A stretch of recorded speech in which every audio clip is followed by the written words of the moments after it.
A standard extraoral exam involves, the examination of temporalis and masseter, which are the only two muscles that international recommendations would suggest. So you don't need to bother with lateral pterygoid because you've got to have a bit of a strange finger to reach it. Firstly, up and around the back of the tuberosity and not evoke kind of vomit on your shoes. And medial pterygoid, similarly, it's not a very nice place to have palpated. And actually, the vast majority of the diagnosis will be made with pressing on masseter and pressing on temporalis. When you ask them to open to where they feel comfortable, anything less than 35 millimeters is restriction. For the acute restricted opening, anything 10 millimeters or less. So if they can't get a finger between their teeth, that's the ones we're kind of more worried about from an acute restricted opening. Sometimes overrunning by 10 minutes to allow someone to feel heard, to be really clearly explained to them why they're getting their problem, can be what they need to get over the hurdle. Not everyone needs to be an RCP, and not everyone needs a canine guidance. Group function, if they've already got group function, is fine. What they need is smooth and easy movement across the occlusal plane.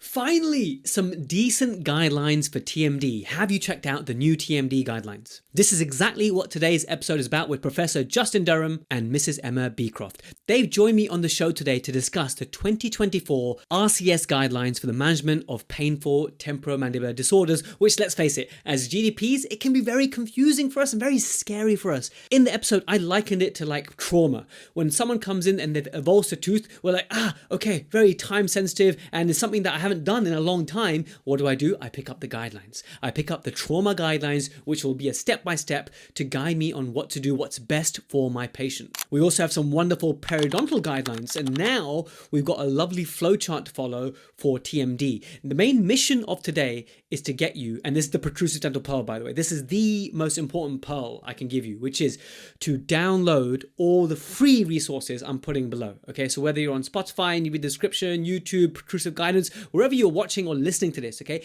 please make sure you take some time out today to download the guidelines. In fact, I've made it very easy. You don't have to download individual PDF files. I made a zipped folder with the three main PDFs we're talking about today, which is the patient version, the dentist version, and the full guidelines. If you really want to put yourself to sleep, you read those ones, but the summary document is actually really fantastic, and the patient one is honestly worth its weight in gold, because the main thing is we don't want to reinvent the wheel. Why are we giving our own practice branded guidelines for TMD? There's no need to give your patient the document that your practice wrote about all the exercises they should do. Why don't we show them which exercises to do? So what the guidelines for the patient has is a QR code that takes them to the videos where Emma herself, one of the guests of the podcast today, is there showing the patient how to do the exercise. And these are the latest guidelines. So I would say replace your current and existing documentation on TMD with this one, which is the latest and best advice with the videos, so the patient's not guessing anymore and how to actually do those exercises. In that zip folder, I've also added a video of how I deliver a soft bite guard, because that is the most accessible,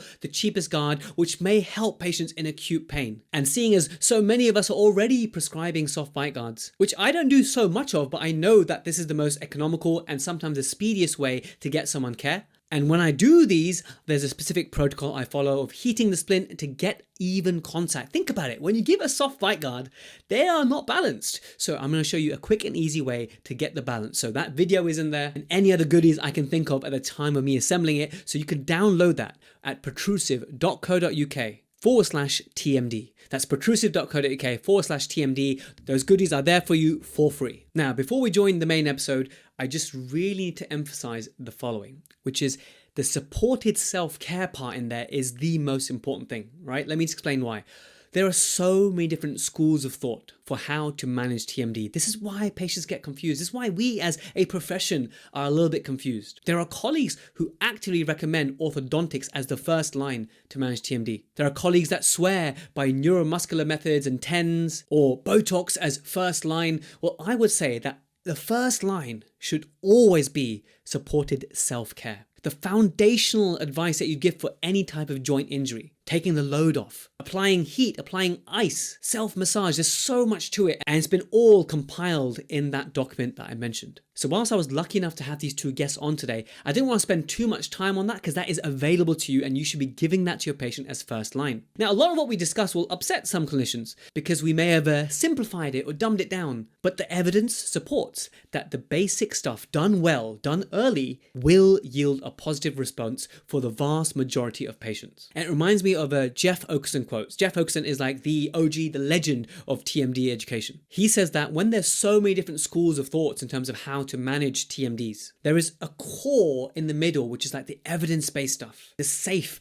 and reversible stuff that we could all do. And then there's stuff that's out there which is a little bit on the fringe. And you know what? There is a place for it. I do some things which are on the fringe, but I only do them once I've exhausted everything in the middle. Everything that is reversible, everything that is cost effective for the patient first. Things like a timely physio referral or counseling for awake bruxism. These things are incredibly powerful. Then there might come an appliance and then we reassess. And then if that doesn't work, then we're edging more and more towards modalities that may not have as much evidence, that may be a little bit more aggressive or more of a risk of a bite change. And there's a place for that because that can help our patients. But I would not do that without a bedrock, without a foundation of supported self-care. So Protrusive, let's simplify. Let's simplify TMD management. Let's disseminate these guidelines. Let's download them. Let's read them and let's put them into use. So next time you have that TMD emergency, you know exactly what to do. And in your own patients who need your help, you know that you are following the latest evidence-based guidelines and getting it right first time. And for those non-responders, there's always pathways available as well. Hope you enjoyed this episode. I'll catch you in the outro. Prof. Justin Durham and Mrs. Emma Beecroft, welcome to the Protrusive podcast. I'm so excited to talk about this topic, which is very, very close to my heart and mind, something I think about a lot, something I've been on multiple courses for over the years. And I think about this a lot. I see a lot of patients around this, and I really want to contribute to help dentists to help their patients. And I'm particularly excited because what you've produced with the guidelines is absolutely brilliant. The main guidelines are 85 page. It's so detailed. It's such a lovely summary of all the other guidelines I've seen and other evidence base out there. So truly remarkable job. And then you've got the 8-page clinician summary, and you also got the patient summary. And I will make that available. Obviously, it's already available freely to download, but I'll just make it very easy for everyone to download. And some of those who are perhaps sitting down, watching, listening, they can actually follow along as we're discussing. But we're going to make sure that if you're on the train, if you're jogging, if you're rocking a baby and you're listening along, whatever you're doing, you can follow along and you can gain from this. But before we delve any further, introductions, please. Prof, I'll call you Prof one more time, and then it's Justin. So Justin, please introduce yourself. Tell us about yourself and where you work and how you got into this deep and dark world of TMD. Yeah, I'm not sure it would be a dark world. And I do think that if you are rocking a baby, the guidelines might put you to sleep over 85 pages. So I think the first thing to say would be we are actually about to, as a result of some feedback, produce a 2-page ultra brief guide so that people can kind of pick it up and know what to do almost immediately to go alongside the flowchart. But I digress. I think, firstly, TMD is not a dark world. There's quite a lot of evidence about TMD. It's just not very well communicated. And that's what these guidelines are supposed to do. I am Professor of Orofacial Pain and an honorary consultant oral surgeon, and I'm based at Newcastle University. That's who employ me, and Newcastle Hospitals where I have my honorary consultant practice. I got into TMD because I got it. So I suffer from myalgia, temporomandibular disorder, muscle-based pain, and I suffer from a disc displacement without reduction with intermittent locking, which is a posh way of saying occasionally I can't open my mouth as wide and it's very painful. And that's down to the fact that a bit of cartilage moves in and out of place. So I got into it because of that. And that was about, scarily, nearly 25 years ago now. And it was in my sort of house jobs, as they were, new money. I forget what that's called. Emma, what's a house job nowadays? Is it dental core training, I think? General professional DCTs. training, that type of thing. Because no one seemed to be interested in TMD. And I had it, and no one seemed to be interested. And it always seemed to be that, you as a house person, the senior house officer, the general junior house officer, and you were given the patient to look after and care for. And there wasn't a lot about. So that's how I got into the area. And that's why I went off to do a PhD in it. And that's kind of my background, I suppose. Do you play chess, Prof?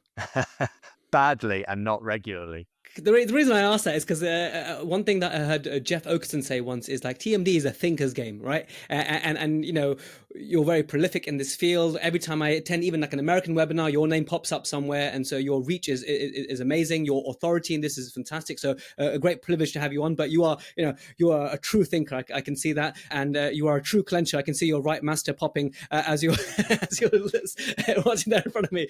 That's why the locking happens. Emma, please tell us about yourself. Thank you.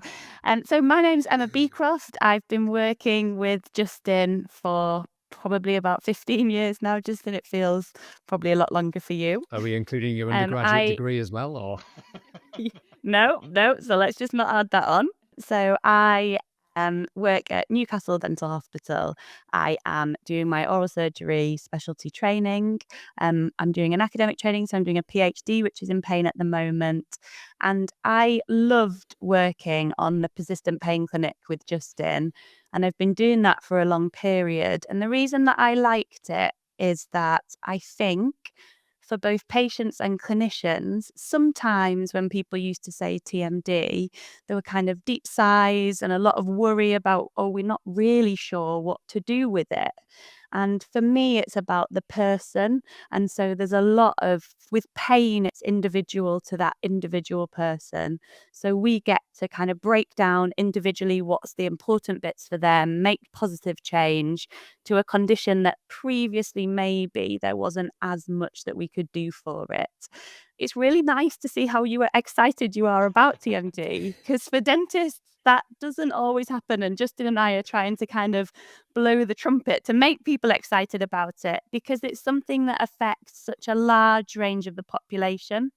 We know that with facial pain, that the impact, so if we had the same injury or the same level of discomfort anywhere else in the body, it would impact you less, because the body protects the head and neck region.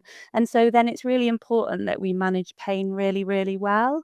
I've just passed my board exams in America for orofacial pain. Applause.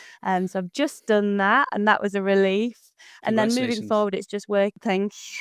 It's working alongside Justin to try and make positive change for patients that have this condition. I really applaud you just for, you know, your focus in this topic and your motive behind it. You know, it's very clear that you want to make a dent in this, and we really appreciate that. And it shows the incredible hard work you've done to help to produce these guidelines. So from the community and the profession, thank you so much. And you raise a good point that dentists shy away, and it's not just dentists. I had Andrew Sidebottom on once, a Nottingham-based maxillary surgeon. He's, you know, very much respected in his field, and he even said that, look, in the Max-Ax department, when the TMD folder comes around, they all kind of pass it around to each other. And so, you know, it starts from primary care. Let's get that sorted, and then, you know, hopefully it'll trickle upwards as well.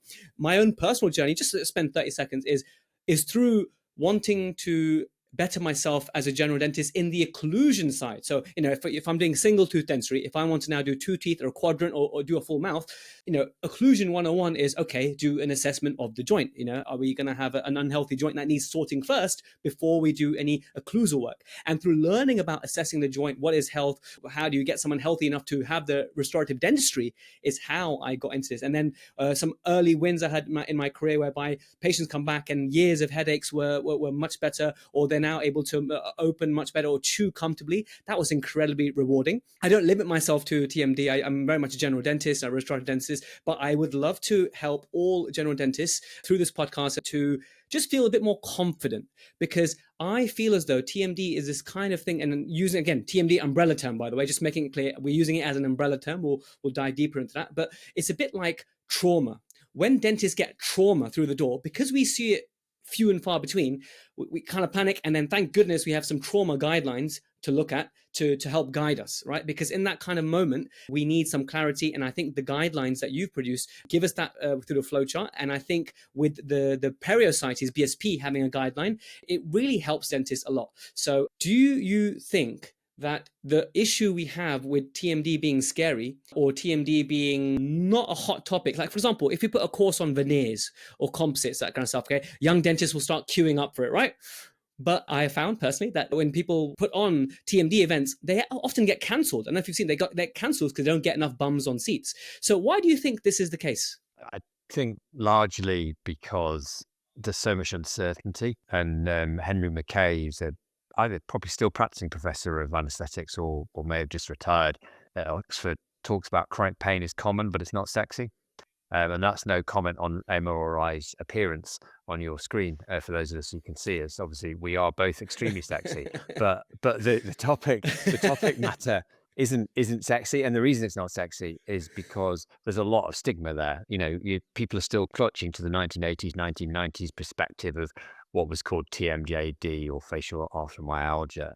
And I think it's difficult. It's only difficult if you layer it up in complexity. And what Emma and I and various other people have been trying to do on this guideline is to take away some of the complexity and make it easier.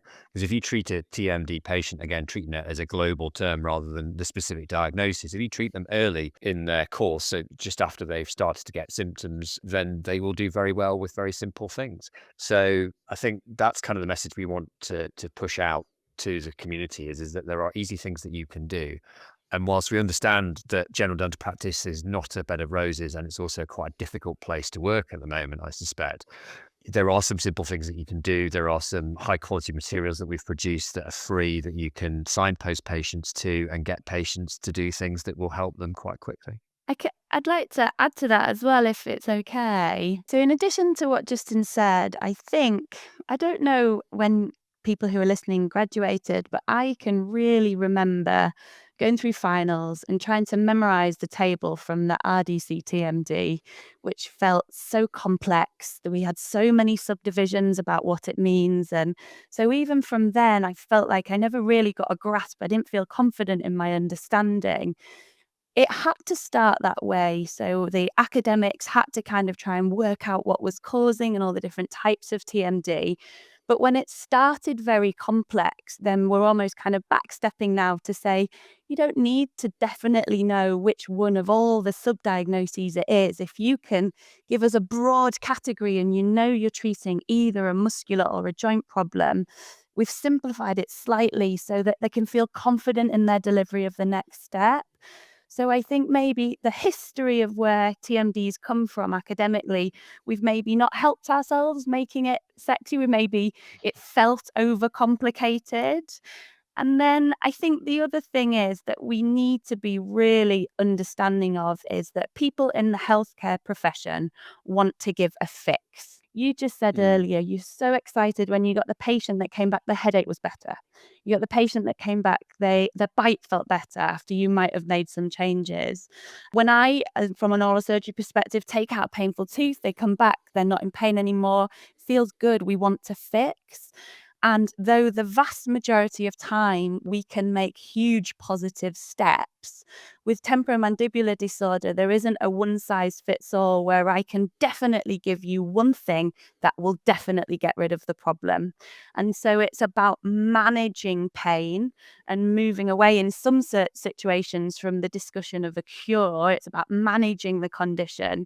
And that feels maybe not what we usually do as healthcare professionals, or perhaps it's a flick of mindset for us. So maybe that's why it's not as sexy as something else. A great addition. And when I look at the different resources that you put in the guidelines, one of them was the TMJ Association. I believe you linked them. Did you link the TMJ, or did I make that up in my mind? No, we do, because Yeah. we work with Yes, them there we quite are. a lot. TMJ.org. Yeah. Brilliant. It's The reason very, I bring very that up is the story, behind the lady who I believe passed away just last year. Her husband's now taken over, if I've got it right, is she was a sufferer and she was just appalled by the lack of pathways and guidelines. And she compared it to gynecology, for example, in medicine, whereby they got such clear guidelines and pathways. And her mission was to prevent patients having aggressive treatment. And so the kind of roundabout way I'm going here to ask you is, one of the other reasons why perhaps we find it so scary and confusing is because we got very eminent authorities and figures around the world lecturing, and they're all coming about from a very different angle, where be it neuromuscular, be it equilibration, be it, let's just focus on the airway and the TMD will fix itself kind of thing. So much out there, orthodontics being suggested as, certain types of orthodontics being very curative of TMD. So as a clinician, young clinician, we're scared, like, okay, what do we learn? It seems so vast. Do you think that has contributed, the fact that there's so many different alleged pathways that claim to be the cure? Yeah, absolutely. And that's why we produce something that was hugely based on the evidence and what the evidence says or doesn't say.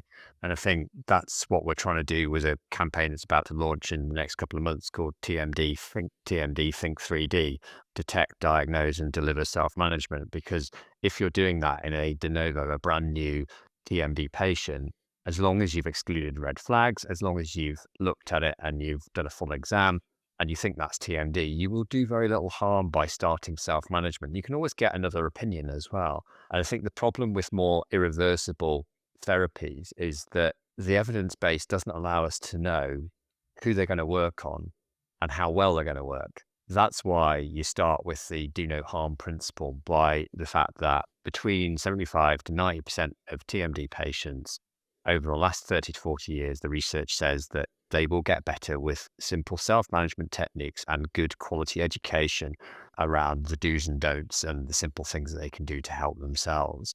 And therefore, that's why we would always suggest starting with that. And actually, that doesn't stop you from building on other treatments. In fact, if you don't start with that to lay a foundation, if you like, to build the rest of the house on, then you're on hiding to nothing, essentially, because the patient is always going to need to have that foundation to fall back on, because it is, as Emma said earlier, it can be recurrent, it can be persistent in some level. So they've always got to have some strategies to manage if it waxes and wanes or if the pain goes up or goes down. It's similar as if you've hurt your leg or your arm doing, repeated sports over the years. You know the ways that might flare up and that you might then manage it, and then the kind of time period for healing and the course of the healing and how it might look. So I agree with you, Jazz. I think it isn't helped, and that's why we've done these guidelines, and we're about to launch, as I say, Think TMD, Think 3D, which is an international campaign about detect, diagnose, deliver self-management, because we recognize, as Emma said earlier, it's way too complex. And it doesn't need to be that complex for the level of someone who's initially in general medical or general dental practice, and they want to start to do something for their patients. And the lady that you referred to is Terry Cowley, who did pass away earlier in autumn, who was a phenomenon in her own right and is sadly missed. And we've worked with her and the Temporomandibular Joint Association for many years now, and they do an awful lot of good, and they've got a lot of useful information. The thing I would say is they are based in America, so a lot of the American challenges that they face within their healthcare system in America, we fortunately don't face in the UK. So just if readers or listeners or watchers are going to that website, just bear in mind that they're facing a lot of different challenges in America than we do in the UK. And you made reference to the early referral, looking for red flags. And I just wanted to highlight that in page 6 in the full guidelines, there's loads on it, but even just page 6 is a lovely table 3, which just gives you great little quick reference into when we should be referring. And on that note, when the patient walks into your clinic, the kind of TMD patients that general dentists will see, they are acute emergency, like the emergency appointment. In our practice we have half an hour blocked out for emergencies, and the time where people sometimes WhatsApp me saying, Jazz, can you help? I have an emergency booked at 4:30. I tried not to say 2:30 there. So we got emergency booked at 4:30. What do I do? It's TMD. I have no what I'm doing, kind of thing. So dentists get very worked up about the TMD emergency. They're kind of like, I don't know what to do. And so the other one is the patient who's been suffering for a long time, the chronic pain, and then they end up getting a referral. But it all starts with getting a good diagnosis. My big worry about this podcast episode is we spend so much time on the diagnosis that we don't get onto the other bits. So I'm just going to say that everyone just needs to download these guidelines, make a big pot of coffee, right? And just go through it all, because it is absolutely wonderful. But I'd like to just spend a little bit of time through each step, okay? So the patient attends with signs and symptoms suspicious of TMD. And the first step you've suggested is, okay, let's do the 3Q TMD, which we'll come to, the CPI and the PHQ-4. That already can, the dentist who's only got a 10, 15-minute slot can seem a bit scary in terms of how much needs to be done. So my first question to you is, when we see a new patient who's not a TMD emergency, let's say, when we see a new patient, we do mouth cancer screening, we ask about smoking, alcohol, we ask about all this. Should general dentists around the world be adding in the 3Q TMD, like as though it's part of their medical history as well? Not unless they're suspicious that there's some facial pain going on that they don't think is related to the teeth, realistically speaking. So if the patient hasn't got facial pain, change that around actually, because I'm going to give you a double negative. If the facial pain is attributable to the teeth, then it's attributable to the teeth. And if you're confident on that, then you don't need a 3Q TMD. If you think, I'm not sure, then the 3Q TMD is pretty straightforward, and it only requires 1 to 2 positives for you to say that this is quite likely to be TMD. And the negative predictive value for people who are a bit geeky like me is in the 90+%. So it's very unlikely it isn't a TMD if they do screen positive. And there's only 3 questions, which are: do you have pain in your temple, face, jaw joint? Do you have pain once a week when you open your mouth or chew? And does your jaw lock or become stuck once a week or more? And there's an electronic calculator that you could give to the patient to do in the waiting room if you're going to bring them back through or what have you. You can also get the code off us, and you can embed it on your own website, because I had it created through university funding, and it's copyright free. So we're trying to make it really easy. But if they answer yes to one or more of those questions, the likelihood is that they've probably got at least some TMD. Then the question is, what does your examination tell you? Does your examination tell you that it's attributable to the pain that they're complaining about, that they've come to see you about, essentially? I think your specific question is, do you give 3Q TMD to every single pain patient that comes through the door? And as Justin said, it would be a no. If you are hearing and you think it may be TMD, it would probably be quite a valuable addition, because it could give you more clinical confidence moving forward to get and kind of probe and maybe focus your examination on TMD. So 3Q TMD is great for those that we think has got TMD. And from a general dental practitioner's perspective, it's really good for people who aren't that confident in TMD diagnosis, because it can be like, oh, okay, I'm going to ask those 3 questions. There was yes to one of those questions. So I need to look more at TMD. I'm going to examine in more detail the joint and the muscles. So that's where it's most beneficial. Recently, I did a talk and I compared the 3Q TMD to, it's like doing a BPE, but for the TMD. I just, and the general dentist seemed to like nod. Oh, okay, it's like a screening tool basically, and they seem to understand that. Do you like that comparison? Yeah, I do. Yeah, gorgeous. I'm going to steal that now. Yeah. Galati et al. 2024.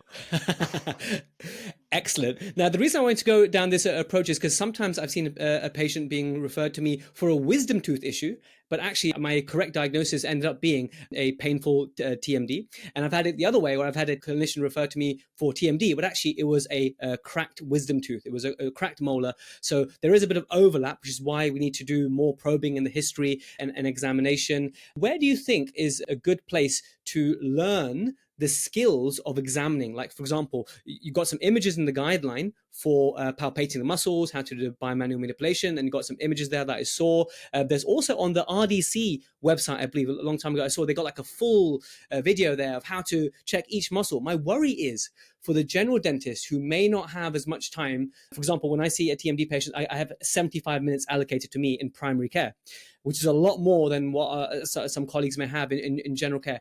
I guess I'm trying to ask is, what advice could you give to clinicians who are working in a busy practice to be able to get some more skills for the actual examination of the muscles, if you like, and the joint? Firstly, you've got nearly double the amount of time that we have in secondary care, Jazz, so you're an incredibly lucky man for 75 minutes. But yeah, I agree. We work on between 30 to 40 minutes for a facial pain patient, be it TMD or a different type. I think we're about to, as I say, launch that campaign, and with that campaign comes a QR code that does a standardized exam in a simple way for general practice, and we can give you the QR code for that ahead of that, because it's no state secret, and it's a very brief version of the RDC video that you saw many years ago, because we've just finished publishing a brief DC TMD, so brief diagnostic criteria for TMD, that was aimed at the general dental practitioner. We work with general dental practitioner colleagues nationally and internationally to try and do that. So we've got a version of that we can share, and I think that would be the simplest thing. But I mean, a standard extraoral exam involves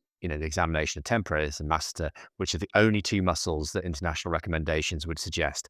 So you don't need to bother with lateral pterygoid, because you've got to have a bit of a strange finger to reach it, firstly, up and around the back of the tuberosity, and not evoke kind of vomit on your shoes.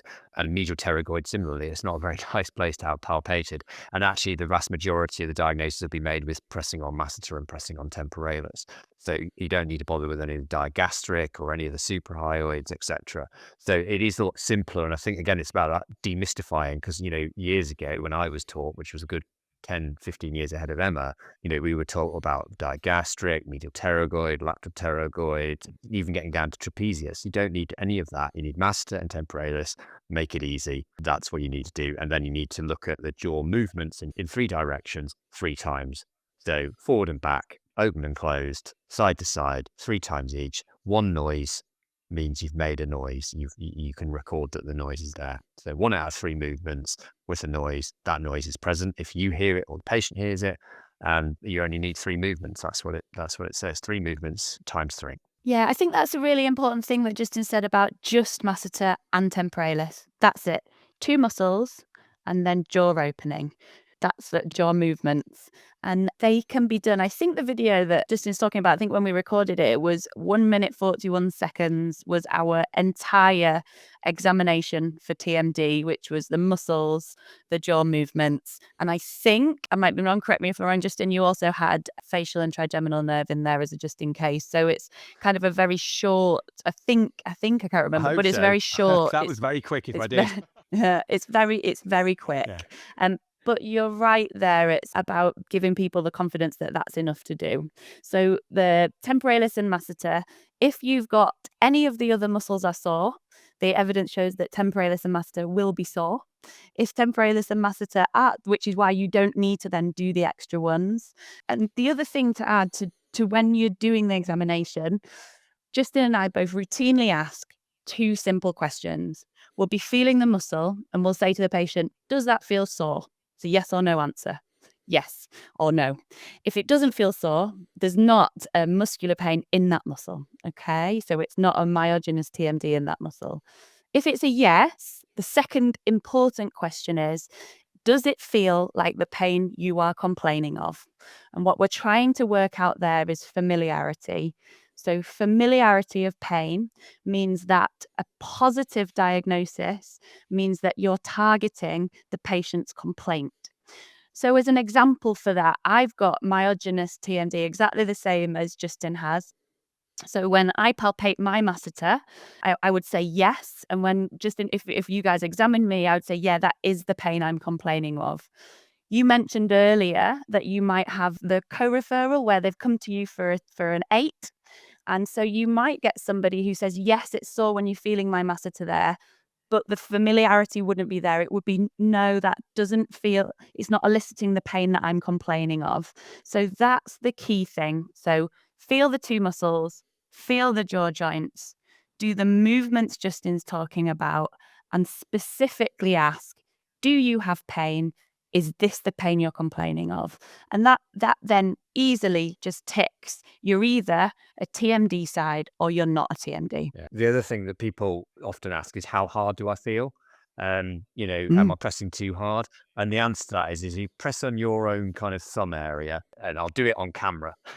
But if you press on your own thumb area and your fingernail blanches, that's about the right pressure. So if you read up on capillary refill time, that's kind of the sort of pressure that you're after. But generally speaking, if your fingernail is blanching, that's as firm as you're going to go, and that's probably a tiny bit too firm as well. But actually, you'll only get a positive response if there is actually muscular pain and tenderness thing. I think that's very reassuring. I mean, if you had the luxury of time like I do, I do a few more things.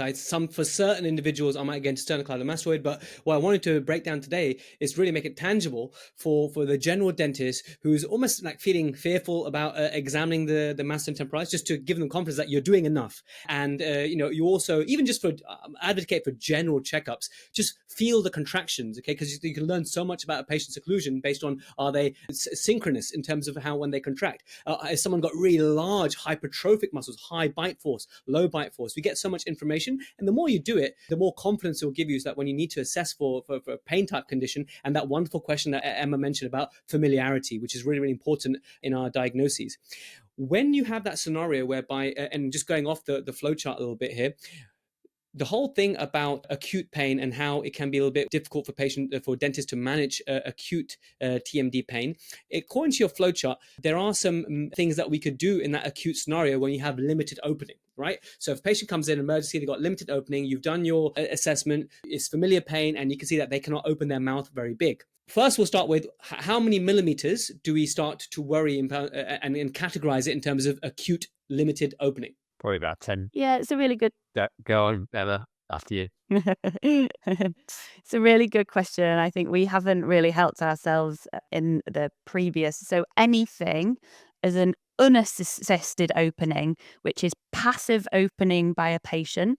So that just when you ask them to open to where they feel comfortable, anything less than 35 millimeters is restriction.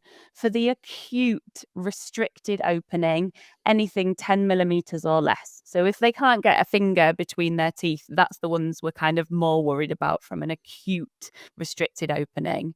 Does that fit with what you were going to say? Sorry, Justin. Yeah. But it's got to be their own finger, not your finger, because everyone's fingers, I don't have fat.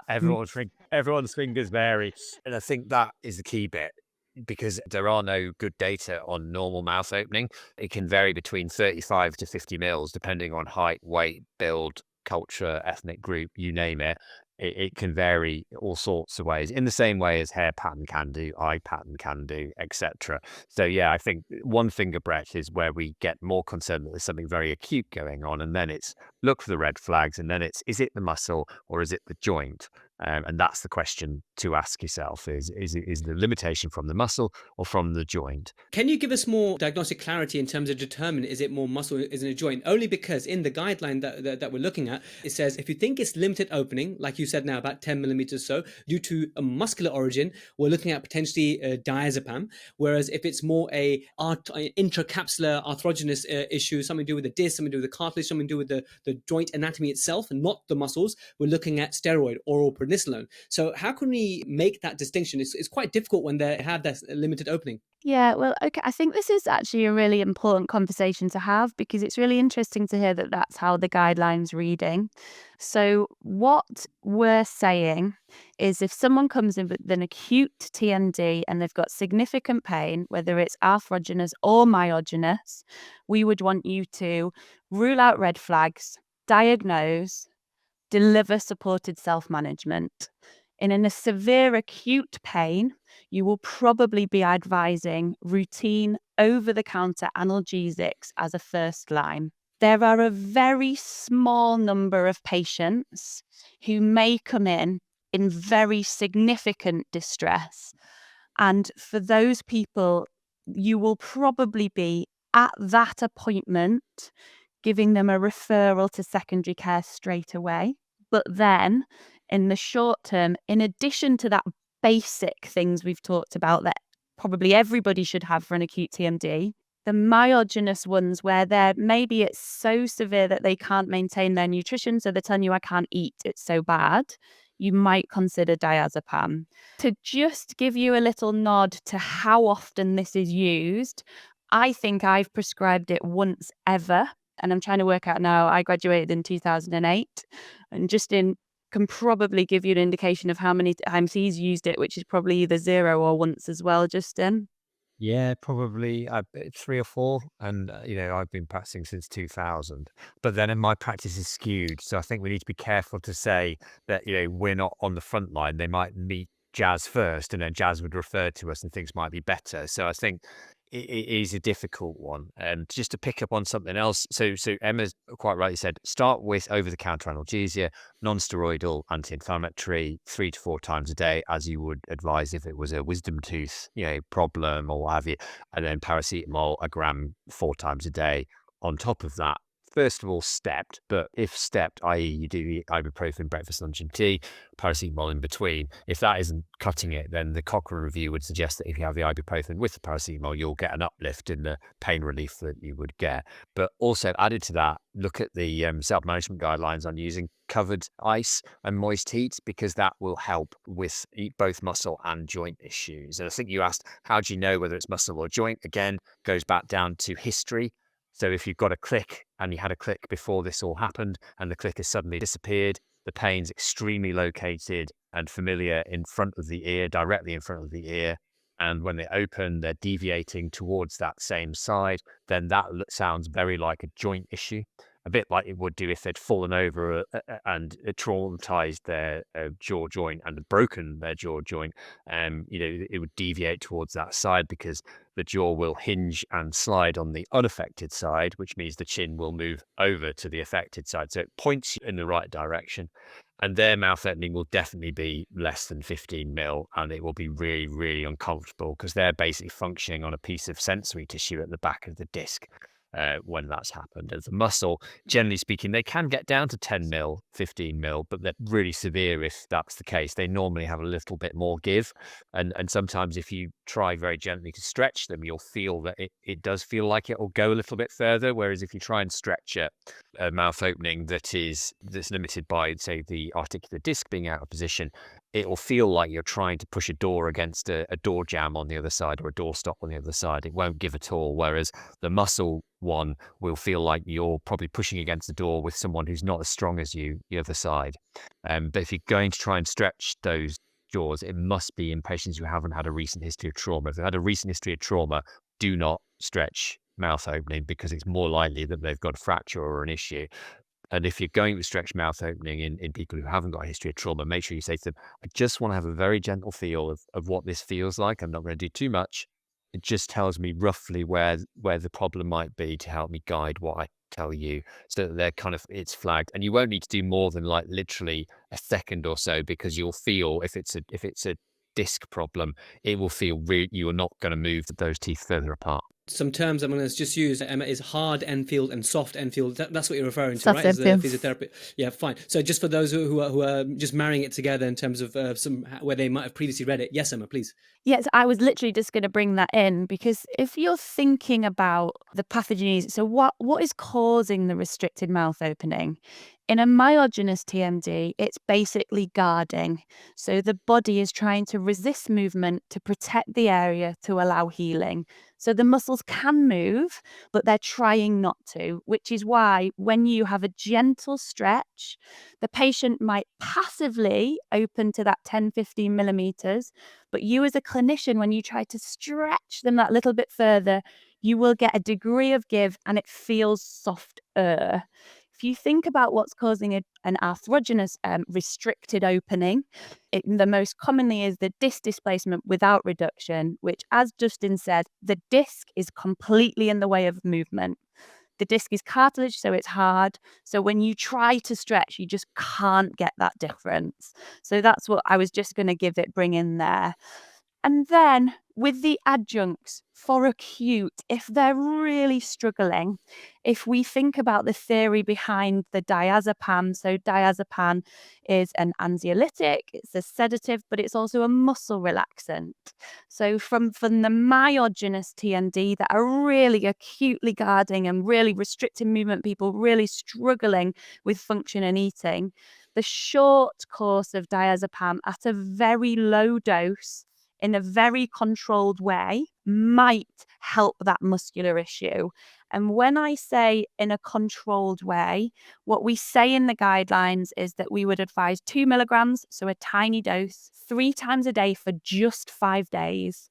On day 5, you should review. If it's having a positive effect, then you can stop there. If it's doing something and you're getting some sort of benefit, but it's not quite where you'd want to be, you could then consider it for a maximum of a 2-week in total, but only if you've had that review. If it's not done anything at all, it's not helping the patient at that day 5, so don't keep it going. There are a lot of contraindications for diazepam, so there are a lot of patients where it's not appropriate to prescribe it. They're all in the BNF. There would be no surprises there. So people with dependency issues, it causes respiratory depression, so any kind of respiratory issues, people with issues with liver or kidney function, and so that people would be looking those up as per normal prescribing practice. But if you think about why you might be using it, you've got really sore muscles, they're really tight, you're giving a low dose, tiny course of a muscle relaxant to see if that helps them get over the acute phase. At the same time, you're telling them to use ice that reduces inflammation, put heat on that increases blood flow to the area, helps facilitate healing. You're telling them to use analgesics, the paracetamol, telling them to gently massage. So on top of just having that relaxation from the diazepam, they're also doing the self-care really positively. You might just get them over that really, really difficult period where it is agony and it affects anything that gives us joy. So they can't talk, they can't eat, they can't kiss their partner, they can't lay down on the area where it goes to sleep. So it just gets them over that hurdle where the impact's really high. Do you have any questions to ask about that, Jazz? Is that clear from that myogenous adjunct? Are you happy with that for the muscular Yes. TMD? That helps a lot, especially the distinction between the two, which I think a lot of people would be wondering about, and that gives them a bit more clarity on that. And also just to know that although it's there in the guidelines, and you took that feedback on board, that when I look at the guidelines, my eye gets drawn to the red flag urgent referral, which is great. We want that, but then it's almost like in green, and like it's almost perhaps overplayed, that the whole diazepam. That's why I wanted to ask you about it, because it's not something I've prescribed before, diazepam or prednisolone, and so it's there occupying quite a big space on that. It was something to It talk is, about, yeah, you're right. And it's a good point, Jazz. It's something to think about. What we write isn't necessarily taken on, it's not necessarily seen how we'd like it. And this is how they always develop, The whole document's about to be typeset, because that's the in press version, so we can actually adjust that in the final version, because the college will like typeset it in their own way, so we can take that on board, because I don't want people to feel that they've got to go out and prescribe diazepam and prednisolone. It's there because it is an option in the acute option. And again, if you were in general practice and you've got a good working relationship with general medical practitioners around you, I know for some people, specifically in rural settings, they've got really good working relationships with a general medical practitioner, because they have to get the INR testing or what have you done in that general medical practitioner. You could have a conversation with the patient's general medical practitioner, explain your diagnosis, and say, I think, the guidance says this. Would you be happy to prescribe this? Because I'm not, it's not something that's normally prescribed by me. And they would give you a straight answer one way or the other. And most of them are extremely amenable people, because they want to help as well. And the patient might call on them after you anyway. So you might be heading that off to say, I've had a conversation with the patient. I think it's a TMD. I think it's this acute version. I think they might benefit from some diazepam. Would you be happy with that? It's in the clinical knowledge summary for It's in the clinical knowledge summary for GPs. It's the diazepam. So yeah, that's a good point, Justin. So the clinical knowledge summary, for people who aren't aware, is a sort of a nice accredited repository of information that GPs quite regularly use, because understandably, like general dental practitioners, they have to be master or mistress of everything that they survey, and sometimes you need to refresh your memory, because I certainly do. And, I only have a smaller subset of things to deal with rather than everything and anything that can walk through the door. So it's actually quite a good resource if colleagues haven't seen it, for dentists as well. It's called, you basically Google NICE, Clinical Knowledge Summaries, or CKS for short. And it's got a good section on TMD that's been updated in collaboration with ourselves.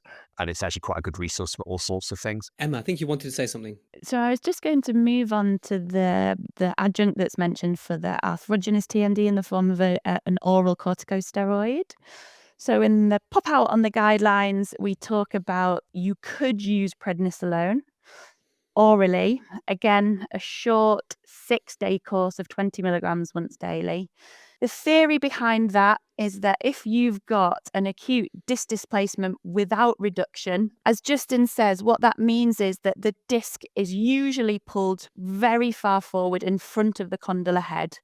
The reason why that's so acutely painful is that all of the tissue behind the disc that it's tethered to has got all the vasculature and all the nerves. And what you're then doing is it's that tissue that your joint is working on. So as the condyle moves and opens, it's functioning on that tissue instead of the nice chunky cartilage that doesn't have the pain, that doesn't have the nerves or the blood supply in it. So that's why it's so painful. And so the reason why prednisolone might be beneficial in those cases is because prednisolone is really anti-inflammatory. And so it'll just calm everything down within the capsule of the jaw joint. Again, I've never used this, but they come to us later. The evidence is only for a disc displacement without reduction. So they would have had a history usually of clicking and then what we would call a closed lock. So they'll come in and they'll say, I cannot open my jaw. When you try to stretch it, you cannot get any give. And it's kind of a really firm locked jaw. So there is some evidence that that might be beneficial. Again, same as for diazepam, you have to look at who it's appropriate to prescribe it to, who it's not appropriate to prescribe it to. You would be doing it for a short course only, so a 6-day maximum, and reviewing. It wouldn't be one, even at review, if you've had a benefit, you wouldn't be continuing it for a longer period. like I said, it's really good to know about the fact that it's not something that we'd be expecting to prescribe a lot, but in those acute scenarios that you described, it can be very helpful. You've also written here about stabilization splint for those very acute scenarios for disc displacement without reduction.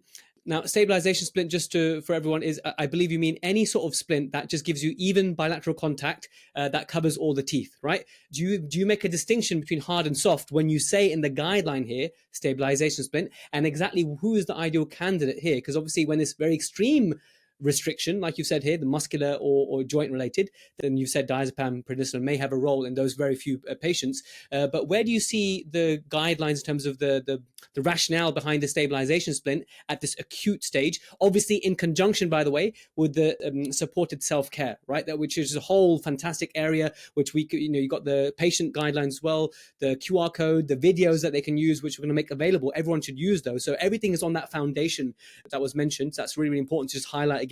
But tell me more about the stabilization splint here. I'll let Justin jump to stabilization splint. But I suppose one thing to be really wary of is the ones that we're talking about here with really acute trismus or restricted opening, you won't be able to get a stabilization splint probably in that acute period because you haven't got the opening for the imps, or I'm afraid we're a little bit behind the times. We don't have an intraoral scanner yet, but I believe you'd still have to have a significant degree of opening to get an intraoral scanning done to make your splint. What I find so far is that 26 millimeters is what I need to get my iTero scanner head in. Okay, anything less than 26 millimeters, I can't do it. Even then, it's like regular breaks and stuff. So, and that's with the iTero. It's quite a thick one. Maybe you can get a little bit lower, but yeah, you need the mouth opening that's sufficient for either way, either analog or digital. Do we have to say other scanners are available, or is it specifically iTero that we need to use? Something like that. It's just the one I use. Yeah, so for these, you'd have to get enough opening to allow a splint, but then I'll let Justin pass on to what types of splint we use and what they might be good for. Yeah, I mean, I think the splints are one of those things that have been around for eons, and they've got all sorts of different pieces of evidence about them. Some positive, some equivocal, i.e. they can't really tell whether they're useful or not. I think you've already stressed, Jazz, and we don't need to go on about it ad nauseum. Supported self-management is the most important thing to start with. If the patient isn't getting on well with that, then you can consider an adjunct to the splint. Simply put, back to Ed Truelove's study in 2006, which was a good quality study, you do the simplest splint that you can do in the quickest possible time. So he found very little difference between what we colloquialize as a lower soft splint, so a polyvinyl suck down, sometimes called bite raising appliance that covers all of the teeth. He found very little difference between that and a stabilization splint, which generally is meant as a Michigan or a Tanner splint. So it was cold cure acrylic, opened to say 3-4 millimeters, increase in occlusal vertical dimension. They talk about having it in RCP, retruded contact position, and they talk about having even contacts across the occlusion and canine guidance. The actual answer to that is if you read Ed Wright's work, who's a retired USA Air Force dentist who specialized in TMD, he quite clearly explains that not everyone needs to be in RCP and not everyone needs canine guidance. Group function, if they've already got group function, is fine. What they need is smooth and easy movement across the occlusal plane. And essentially a splint of any variety is a bumper or a buffer or a bandage or a crutch in the sense of, nursing an injured leg to try and help take some of the pressure off the tissues, put a little bit of occlusal vertical dimension in so your teeth are apart, the muscles are not therefore contracted, you're not loading the joint perhaps as you would do if you didn't have the splint in. And that's essentially their role in this. People do worry that they become a kind of psychological crutch and people become very attached to them.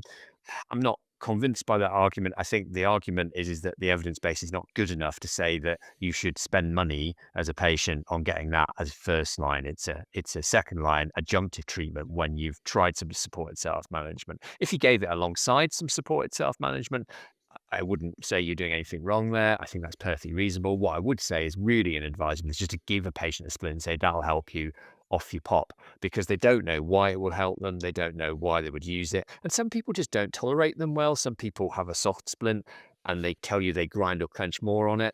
And I think that is the case. If they tell you that, believe them. And they might be the people who might benefit from having a hard cold cure or bilaminate type splint created. And I think you just have to take the patient on the journey with you and explain to them that these work for quite a lot of people, but we're never quite sure how they work or who they work in.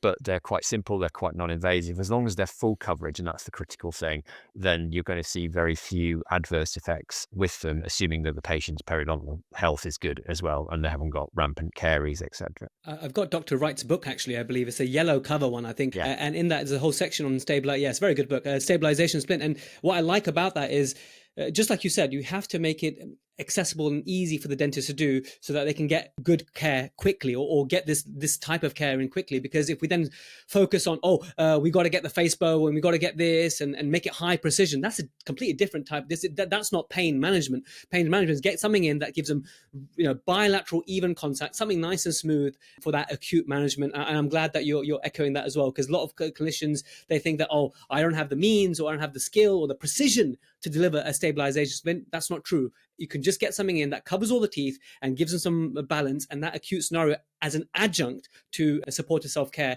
is the way to go, rather than worrying about canine guidance and all those features that you read about. Full coverage, simple as you want it to be, as long as the patient understands what you're trying to do, and as long as you've done the sensible things that you would always do as a dental professional. I think as well, we would always rather people feel comfortable with what they're providing and provide that well. And I'm thinking here the example of a good lower soft splint, rather than them providing an upper stabilization splint that is worse because they don't know what they're doing. It's different for everybody. A stabilization splint will last longer for the patient simply because it's a harder material, so they might need to replace it less often.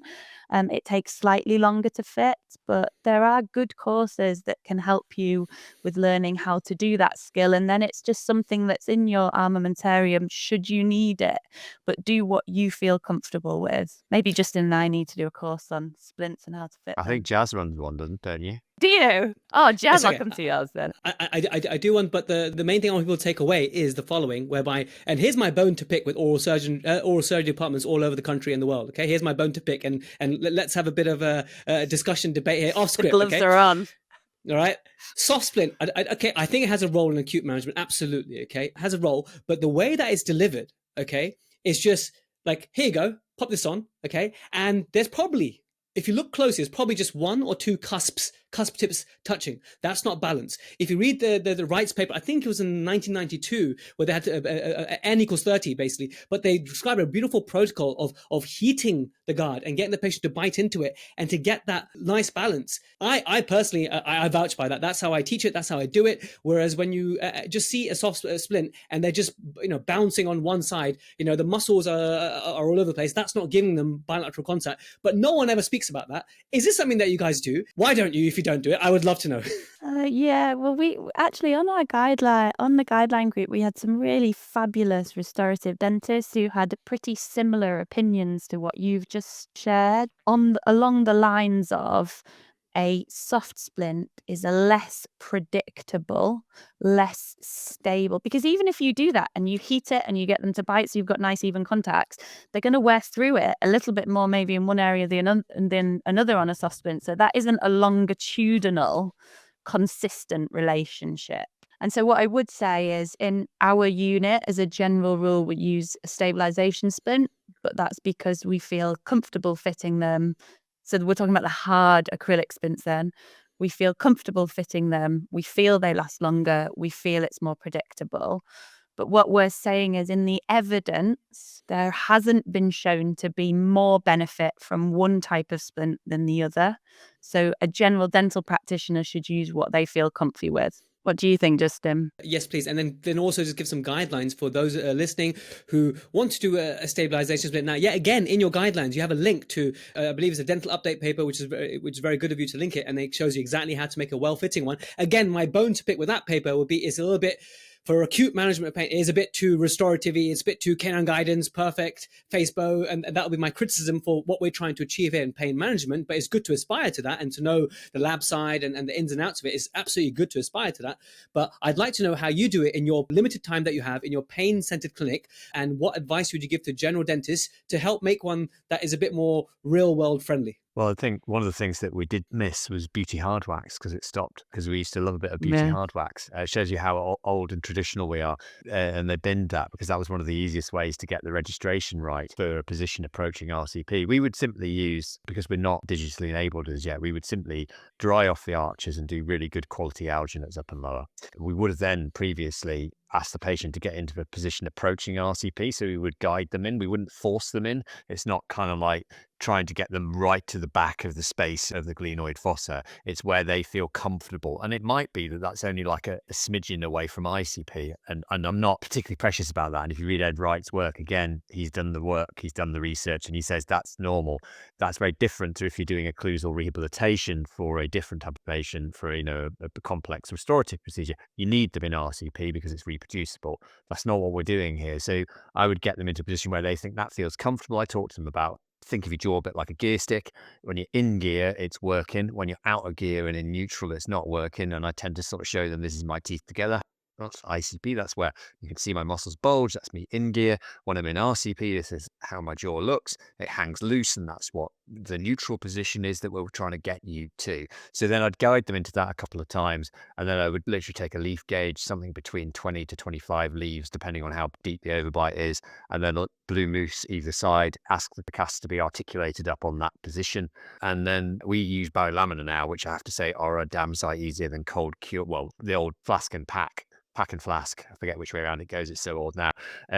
Because they've just got a bit of give in them. They're more comfortable for the patient. They're actually easier to adjust as well because there is a bit of give. Whereas a cold cure, getting it to fit across the arch could have been a bit of a work of art. And Emma and I were the people who did most of those, I think, 5-10 years ago.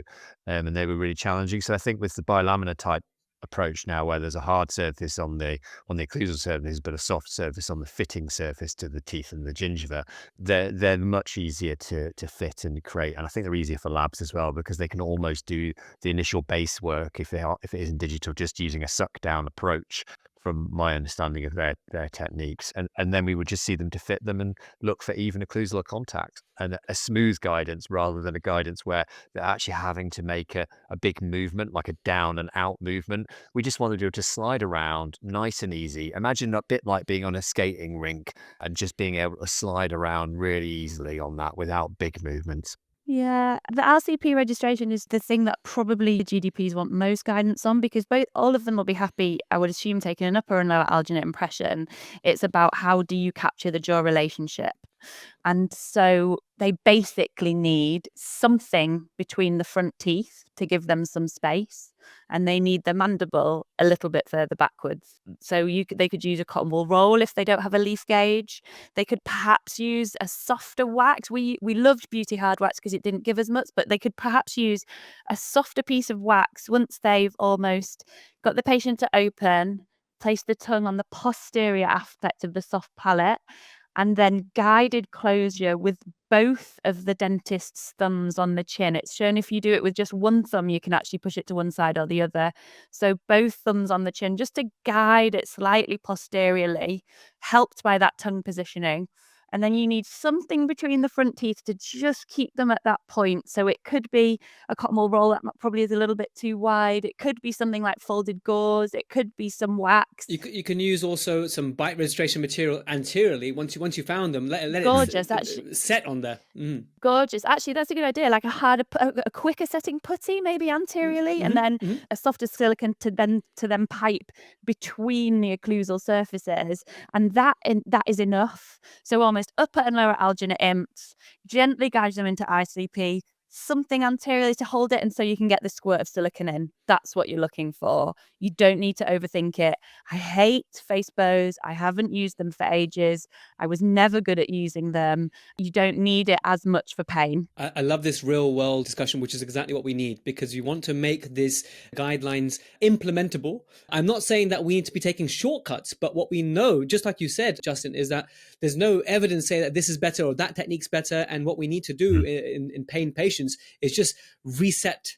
Go into neutral, get that nice, smooth sort of ice rink analogy that you use is absolutely brilliant. And in the interest of time, I mean, I'm going to say it in my intro, and I'm going to put a few ads in there just for them to download these guidelines. They're absolutely brilliant. It's got the whole supported self-care manual in there for 6 to 8 weeks. It describes everything. It just needs for dentists to do their due diligence. And then what happens if they don't respond? What happens if they respond favorably? Maintenance. What happens if they get a little bit of response? It's all in there, including the physiotherapy role. And so there's so much. I mean, you could easily talk 8 hours, right? We could easily go 8 hours, right? Spend a whole day discussing every aspect, facet of it, but that's not what we're here for. We're here just to raise awareness, firstly, and to have those real world conversations like we did about the splints at the end, and about actually maybe we don't need to be looking at diazepam, prednisolone. Do the basic stuff first before you think about that, and in which cases those severe cases may warrant referral, which again is covered really well in the guidelines.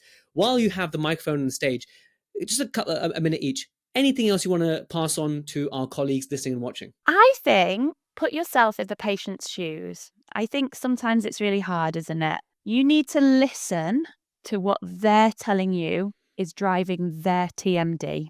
So a one size fits all doesn't work. So as an example, I've got TMD.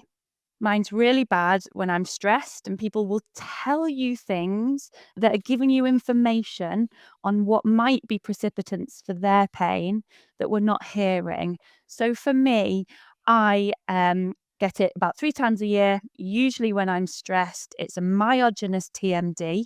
So for me, the splint does less. For me, what works better is understanding my triggers, managing my stress, sleeping well, and then doing things like massage at the time when it's at its worst. For other people, there may be, for example, a more kind of biological drive. So maybe the people who say my TMD is at its worst after I've talked all the way through the day, all day, it builds up, it peaks in an evening, and then I struggle to get to sleep. My teachers, TMD patients are exactly that. Yeah, exactly that, rather than the other way around. So for them, it's about breaking that cycle of use throughout the day. So can they, perhaps they're, in addition to their talking, they're also clenching. So we do a lot of behavioral management. We tell them to put a spot on something that they look at all the time throughout the day. So watch, phone, computer screen. Teachers, they might just put it on their desk. Every time they look at it, it's a behavioral reminder to relax, reduce clenching, and just make sure everything's in a neutral position. And then for those people, wearing a splint on the night time through the night as they sleep might just allow them to just get the balance a bit better throughout the day. So it's listen to your patients and target their needs, but also talk to them about why you make the decisions together. So this is what you're telling me. You're telling me that it's worse at these times. So how can we make it better at those times? And you just fit the jigsaw puzzle to them rather than just throwing a splint at everybody, or maybe telling everybody to massage their muscles, whereas actually there'll be some people where it's more beneficial and less beneficial. Thank you, Emma. Justin. Target the patient. Yeah, I mean, I think probably a lot of what Yes. Emma said already, which is, TMD, when it first presents, is quite simple. Don't let people overcomplicate it for you. It's simple. You don't need a splint in every case, but you do need self-management in every case. And as Emma says, it needs to be targeted to what the patient's experiencing and what the patient can do in the time that they have available.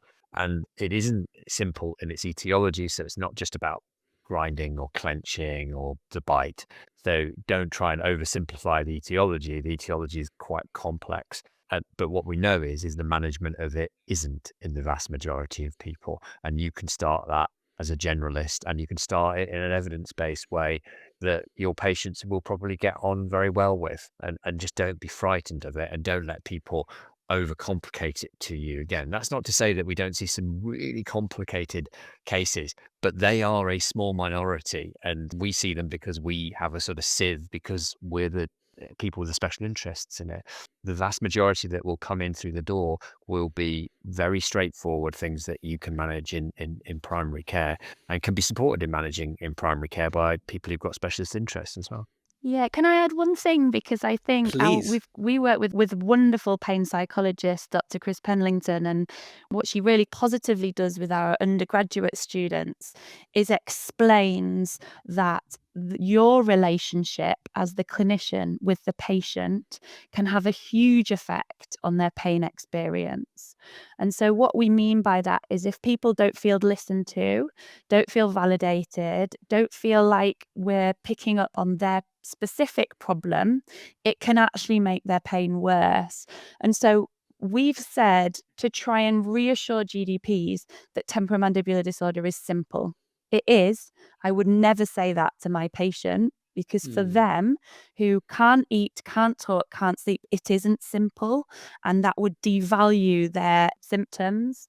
So give them time, sometimes overrunning by 10 minutes to allow someone to feel heard, to be really clearly explained to them why they're getting their problem, can be what they need to get over the hurdle. Jazz, you said you get lots of referrals, and I bet you've heard it the same as Justin as I. I've been to so many different dentists and they can't fix my pain. And then when you ask them what they've been told to do, they've been told to massage, do jaw exercises and analgesics, which are the right things.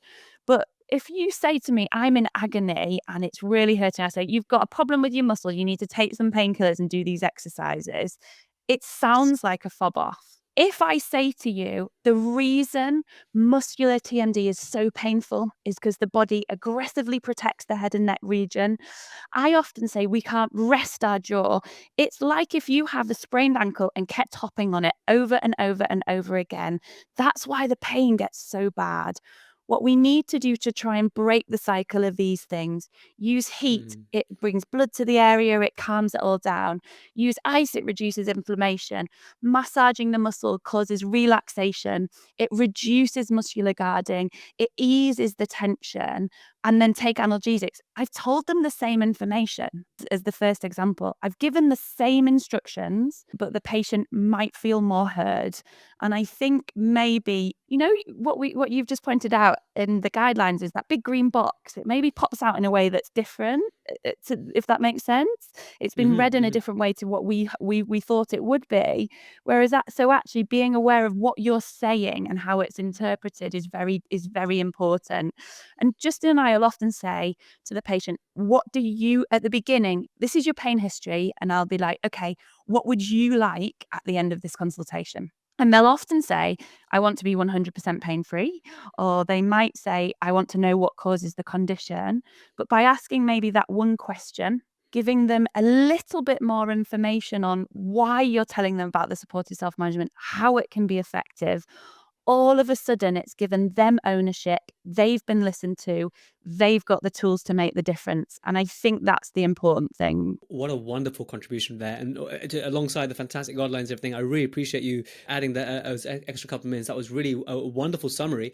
I always say that when communicating with patients, especially in a field like TMD, where I get patients who've had every splint under the sun and tried all sorts, basically, if I'm suggesting something, I want to show them my working out. I just want to recommend. I was like, okay, well, actually, this is what I think is going on because of this factor. And the rationale behind what I'm recommending here is to achieve this effect. If this doesn't work, then we've got a few other things. But I think this is a more minimal way of doing it than an aggressive approach. But there's a pathway. So I think it's all in the delivery and communication. You summarize it absolutely beautifully. In the interest of time, because I know you probably got things to do, I'm really sorry to run late, but I really am thankful for you. If it wasn't for this extra 13 minutes, we wouldn't have had extra wonderful tips that you gave there, Emma, as well. So thank you so much for the guidelines, making it freely available to everyone. The amount of hours it would have taken for you all as a team, people will not appreciate. They'll just consume and digest this. But I can only imagine the sheer, it took 11 years, right? But all the hours it did as well. So thank you from the community and the profession to you guys. And thank you for helping having us us on. to better ourselves in TMD management. Yeah, thank you for having us on, Jazz. It's really helpful. And hopefully people will take notice and have a read and move things forward. So thank you. I'm going to shove it down their throats, Justin. Don't worry. They're going to listen. Don't give them any TMD, for God's sake, Jazz, whatever you do. Well, there we have it, guys. Thank you so much for listening all the way to the end. I really appreciate Professor Justin Durham and Mrs. Emma Beecroft giving up their time. I think it's wonderful what they're doing to help us spread this knowledge so we can help more patients. This episode is eligible for CE credits or CPD hours. All you have to do is answer the 5 questions, get 80%, and you'll get your certificate. If you're a regular Protrusive listener, you can easily rack up about 40-45 hours every year just from the new stuff, let alone the hundreds of hours of the episodes from years gone by. As well as all the good stuff we put on the Protrusive guidance platform. You can get that on iOS or Android. The website for that is protrusive.app, and if you're on a paid plan, you can get your CPD or CE credits. Remember to download all the free resources from this episode. That's the guidelines that we discuss, the video of me equilibrating a soft bite guard, and all the goodies relevant to this episode. That's protrusive.co.uk/TMD. I'll catch you same time, same place next week. Bye for now. Oh, and by the way, how could I forget? Thank you so much to Team Protrusive who keep me sane, to keep this podcast alive and going and serving you, the Protruserati. You guys are the best. Bye now.